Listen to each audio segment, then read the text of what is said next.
Good morning. Here we go again. Another Daily Spark with Sara. We are live and ready to go. It is December 4th. I'm playing still with the setup here, so bear with me. But listen, happy festive holiday season. Ho, ho, ho. I am live in my Christmas corner, and I'm here to share some great wisdom with you today. So, yesterday, I started off with the topic is 4 ways to be a top agent in 2025. And the reality is, it's not as complicated as you think it is. And what most people do is they want to go like all in, full throttle, full speed ahead as we start the year or as we round out, that time like after Christmas. Think like New Year's resolutions, right? And this year, Christmas and Hanukkah are actually the same day. So there's like a huge overlap in human holidays, time off, family time, etc. And then we're all gonna like go right back in January 2nd, January 3rd, whatever it is for you. A couple of questions before we begin. Did you already map out your calendar for 2025? Meaning, do you know when you're working and when you're off? A couple of weeks ago, I did a session on part of the beauty of working when you're working is knowing when you're actually working, right? Knowing what days you're on, knowing what days you're off, and being on when you're on and being off when you're off. And I know that sounds really simple. And yet, a bunch of my agents who listened in on that session said, oh my gosh, how have I not thought about it that way before? So let's look at it that way. Let's give each other permission to, be working when we're working and not when we're not. And today, let's make sure we have time to round out the last two. I wrote a bunch of notes down. These sessions are so important to make sure you're starting your day off right. Daily Spark with Sara started out as a way for me to communicate daily with my agents in my San Diego office to help you live your best life by design, be running your business on a daily basis. And let's be honest, like we need that daily spark. Many of us need that daily, like, what am I doing today? I know what my plan is, but like, how am I getting started? Is there something I'm not thinking about? Is there something I'm not focused on? So that's where Daily Spark began. And my hope is that when you come back, you're listening, you're learning, you're implementing, you're strategizing to get better and refine what you're doing, and or you're adding new ideas for the revision to your business plan, right? It's really for agents at all levels. And I'm sorry, I have like a little congestion starting to brew here. So let's just bear with it. So yesterday we went over the top 2 ways to become a top agent in 2025. And when I say top 2, it's really a 4-part system. It's not pick and choose between. It's do these 4 things and you will become a top agent in 2025. How do I know that's true? The reality is to be a top percentage agent locally to wherever you are, locally in San Diego, I know those numbers. It is not as hard as y'all think it is, right? To be in that top 2, 5, whatever percent you want to be, top 1% even, not out of reach for anyone who's listening right now.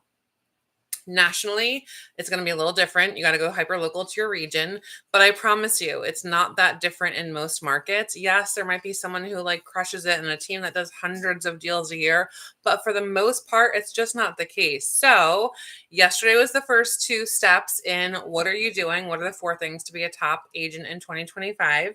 And today I'm going to go into the second 2 steps.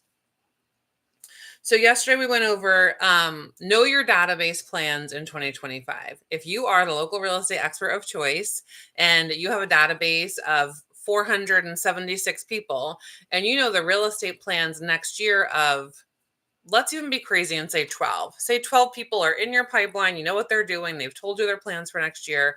What about the other, I've made math hard for myself, 444? 464. What about the difference, right? What about your total minus those 12? What are their plans? And who are they asking for help when they need it? It's supposed to be you, right? As a local real estate expert to your people, you have them in your database. You think they're your people. Do they know you're their person? Do they know that you're their person to help them answer questions, discover what's necessary, let's not use steer, guide them in the right direction, right? versus they know that you throw great parties once a quarter. And don't get that confused. Throwing great parties once a quarter, if you're an events person, is amazing. And the best events people throw parties and know what their people's plans are in 2025 so that you can help them. Go back and listen to that full session to get the deep dive, right? Number 2 was create buy side sales demand. Create buyer sales demand. What does that mean? Don't go artificially inflate things, right? Some people are like, create it. What does that mean? Am I being misleading? No, never. Always authentic, right? The creation of buy side demand is because of this. We know from reports that we are currently at a 30-year low for buyer demand. How do we know that, Sarah? We know that because mortgage applications are at a 30-year low. So if we have a 30-year low in buy side demand, don't hear that and go like, oh my gosh, now I can't work with buyers. What am I going to do? The market's falling apart. I have listings. There's no buyers, blah, blah, blah. What I want you to hear with that is, here's the missing piece that you don't know. If you're a daily listener, you know this because this conversation builds on itself. It's really become a conversation between me and you about what are we doing? How are we improving? And it's kind of like a mini mastermind forever, or a TED Talk. So when we think about the buyer side demand being at a 30-year low, what I want you to understand is, why is that, right? And I said this a couple of weeks ago. We are at a all-time high, number 3rd for all-time high rankings of household savings. 3rd highest household savings on record of recorded history currently, and yet 30-year low for buy-side demand. It's not that people don't have the money. That's a common conversation. Now, I'm not saying that young buyers or people, there might be micro moments in your market or macro moments in your market where your market has a different story. However, if we know that nationally our households have a 3rd place all-time savings, right? And we know that our buyers are at a 30-year low, what else could that be? The other part of that is, and I'm going to go longer into this one because I realize I did actually tail off in number 2. So we'll keep going farther into number 2, and will to be continued, right? The reason for that is very likely that people don't know what they don't know, and they don't know how to move forward based on what they want to do. That was a lot of words. If you're only relying on the media and headlines or podcasts or whatever news you're getting your news from to make decisions about your best path forward in real estate, and you are not taking that wisdom and putting it, that person that you're learning from doesn't know your goals, needs, agenda, are you possibly being steered in the wrong direction? Are you possibly, just consider, are you possibly hearing, oh my gosh, it's a terrible time to buy. Interest rates are high. Nobody can afford anything. Inventory is low. Like whatever noise you're hearing, and by your, I mean your clients, right? But what are you hearing even? And if they're hearing that and then they're filtering it through their brain and then they're making a decision, well, I guess I better wait. Oh, 2025 rates are going to go down. Oh, 2025, there'll be more inventory. Oh, after this, then that. I don't have a crystal ball, and I don't think you do either. So your job, and to be honest, why we have less units across the country than we have in 30 years is because you, as a local real estate professional, the expert of choice, are not asking the right questions with enough frequency to guide your people to make decisions and help them strategically move forward. It just is what it is, right? Everything else says there are movements to be made. And if they're not being made, why aren't they being made? No one's helping people make them, right?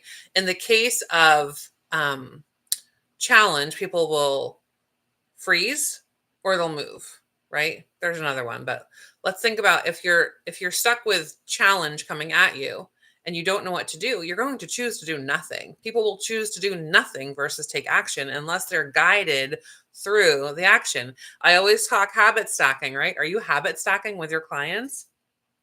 So create buy side demand. That means if you, first of all, you have to know that they even have a want or a need to move. Not just the ones who are desperate, not just the ones who have a job transfer or have a death or any of the D's, right? Death, divorce, diapers, deployment, all those things that happen, downsizing. All of those people have to move, and they are the moves that are happening. We're looking for people who actually want to move, but nobody knows they want to move because we've somehow stopped asking the questions. We're now in the world, most of us, if this isn't you, don't take offense, right? Most of us want a quick fix. Give me the magic pill. Give me the leads. Give me all the magic people who are raising their hands and want to buy $20 billion houses, and let me be the only agent they talk to, and let me go live my life and have all my dreams come true because of that. If it seems too good to be true, it usually is, right? And the quote I shared yesterday was, we're looking for qualitative solutions to quantitative problems. One of my coaches said that at a mastermind, and I was just like, oh my gosh, yes. We're addicted to immediate gratification. And the reality is, this is a communication business. So while we're waiting for the immediate gratification, the guaranteed must move right now lead to come ring our phone, right?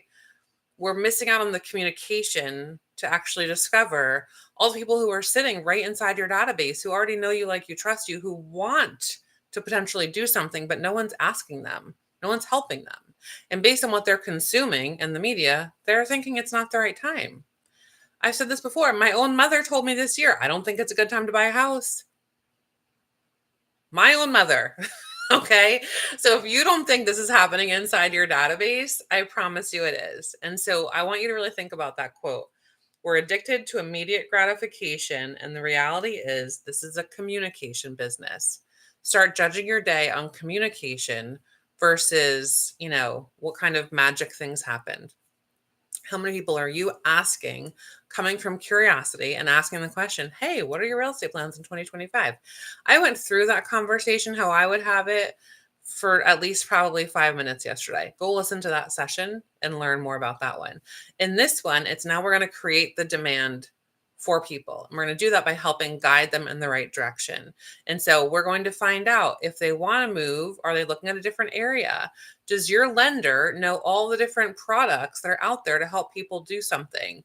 We have so many different ways to make it happen, right? Where financially you're going to learn, where are they?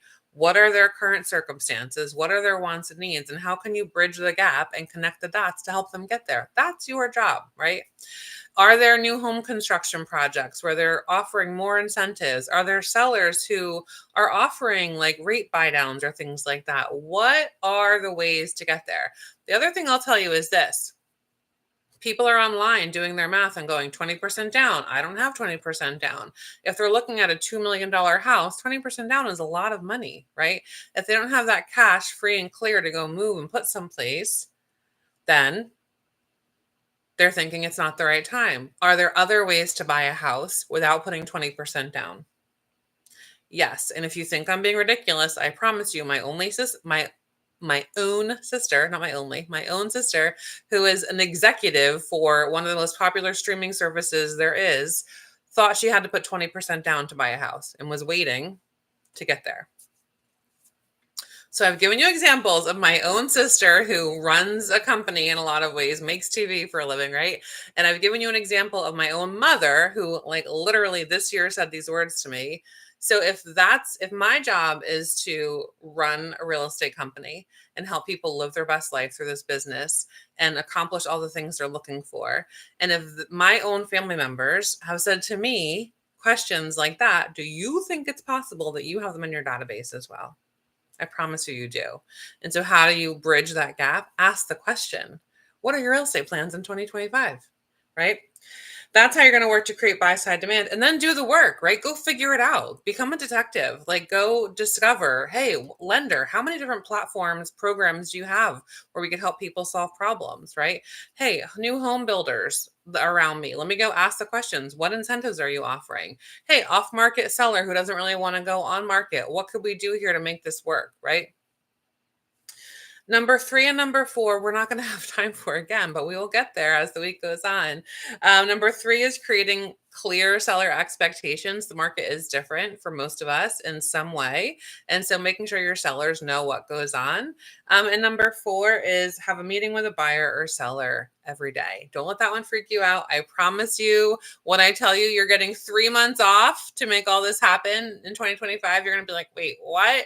I don't get it. I'm going to become a top agent and I'm going to take 3 months off. How? How is this possible? Well, we're going to keep diving in as the week goes on. It's a great day to have a great day. Go out and make it true for you.